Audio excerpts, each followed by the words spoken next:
First time এতিয়া আমাৰ আৱাজ প্লাছ এইটো চাৰ্চ কৰিব লাগিব। এইটো চাৰ্চ কৰাৰ পাছত 2 নম্বৰ অপশ্যন যিটো আছে আৱাজ ছফ্ট, ইয়াত ক্লিক কৰিব। ইয়াৰ পাছত এইটো পেজ খোল খাব। ইয়াত আপোনাৰ ওপৰত যাব লাগিব ষ্টেক হোল্ডাৰ্ছ। ইয়াত গৈ আপুনি বেনিফিচিয়াৰীত ক্লিক কৰিব। বেনিফিচিয়াৰী ক্লিক কৰাৰ পাছত এনেকৈ এটা পেজ খোল খাব। ইয়াত যদি আপোনাৰ ঘৰৰ ৰেজিষ্টাৰ আই ডি আপোনাৰ তাত আছে তেতিয়াহ'লে আৰু বাকী কোনো কাম নাই। আপোনাৰ হাতত যদি ৰেজিষ্টাৰ আই ডিখন আছে, আই ডিখন আপুনি এইটো ঘৰত ৰেজিষ্টাৰ নাম্বাৰ বুলি আপুনি দেখা পাইছে, ৰেজিষ্ট্ৰেশ্যন নাম্বাৰ। ইয়াতে আপুনি এই ৰেজিষ্ট্ৰেশ্যন নাম্বাৰখিনি দিব। দিয়াৰ পাছত ইফালে যিটো কেপচাৰ কোড আছে এইটো কেপচাৰ কোড এইটো ঘৰত ফিল আপ কৰি ছাবমিটত ক্লিক কৰিলে আপুনি ঘৰৰ ষ্টেটাছটো আপুনি চাব পাৰিব। ব্লগ আমি এতিয়া আমাৰ চাব লাগিব ডাটাটো, আমি ৰিপৰ্টটো চাম কাৰ কাৰ ঘৰ ইনকমপ্লিট হৈ আছে বা পইচাখিনি সোমোৱা নাই সেইটো। সেইকাৰণে ইয়াত বহুতকেইটা অপশ্যন দিয়া আছে। ইয়াত চাব পাৰিছে হাউচ হোল্ড ইনকমপ্লিট বা কমপ্লিট ফাইনেন্সিয়েল ইয়াৰ, এইখিনি যিখিনি হৈছে এইখিনি আমাৰ চাব লাগিব। 6 নম্বৰটো পঞ্চায়ত ৱাইজ ইনকমপ্লিট হাউচ, যিখিনি কাম বাকী আছে বা পইচা সোমোৱা নাই এইটো চাব লাগিব। ইয়াত ক্লিক কৰাৰ পাছত তেনেকৈ পেজ এটা খোল খাব। ইফালে আপুনি ষ্টেটটো চিলেক্ট কৰিব লাগিব আছাম। তাৰ পাছত আপুনি ডিষ্ট্ৰিক্টটো চিলেক্ট কৰিব লাগিব। ইয়াৰ পাছত আপোনাৰ ডেভেলপমেণ্ট অফিচ, যিটো ব্লক অফিচ বুলি কওঁ আমি, এইটো চিলেক্ট কৰিব লাগিব। ইয়াত আমি চিলেক্ট কৰি দিলোঁ। দলগাঁও চিলমাৰীটো চিলেক্ট কৰোঁ।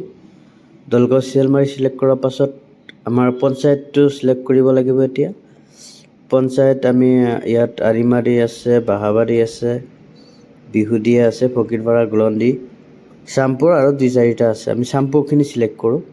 চামপুৰত চাওঁ কিমান ঘৰ বাকী আছে আমাৰ। তো চামপুৰ চিলেক্ট কৰি দিলোঁ।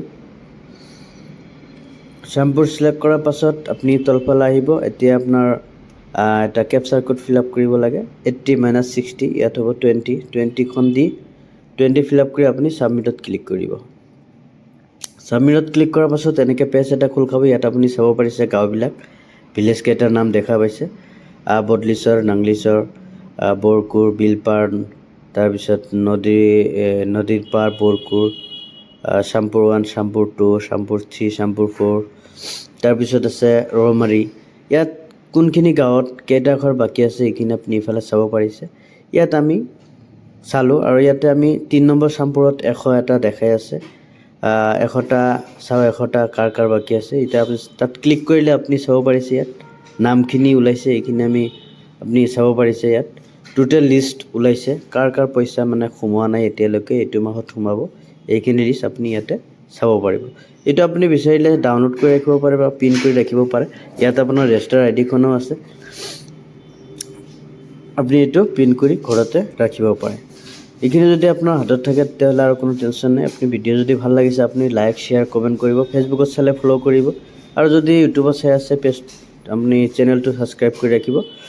আপোনাৰ তাৰ পৰা ৰেজিষ্টাৰ আই ডিখন লৈ ইয়াত ৰেজিষ্ট্ৰেশ্যন অপশ্যন আছে, ইয়াতে আপুনি দিব পাৰে। দি কেপচাৰটো ছাবমিট কৰাৰ পাছত ছাবমিট কৰি দিলে আপুনি ফুল ষ্টেটাছ চাব পাৰিব।